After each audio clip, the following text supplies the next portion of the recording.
This is what I've been fucking living with for the past half an hour. And, oh, is it gonna make it? Nope. No.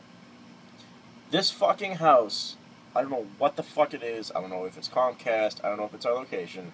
But every now and then, no matter what modem we have, whether it was the original one, the updated one with the firmware update from Comcast that said it would fix the issue, to the fastest internet connection Comcast offers in this area, which, when you do a speedtest.com, it's like 50 megabytes a second download, up to 100. I mean, it really depends on the day. I don't understand this. The modem, I don't mind it, having to reset every now and then. You unplug it and reset it. It should take at least a minute to restart. I understand that.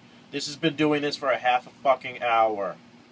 And right now, as I'm filming, of course, all of the lights are on except, the one that's important.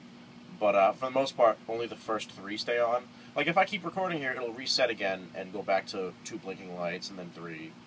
It's 9 o'clock at night. I was going to sit down and watch the Rooster Teeth podcast and then go to bed. But no. Now I don't have any internet, and I can't upload my Terminator 2 movie experience video, so that'll probably come tomorrow after work. Maybe I'll edit it a little bit tighter. See, there you go. Fucking reset. And I know I've unplugged it. I've actually, retightened the coax cable. I unplugged this for 10 minutes straight, plugged it back in. Same shit. It's been doing this since 8:30, so it's almost an hour now. Of course, I have internet on my phone, but it's not the same as being on your computer. What the fuck? Anyway, yeah, this is what I'm dealing with. Terrific.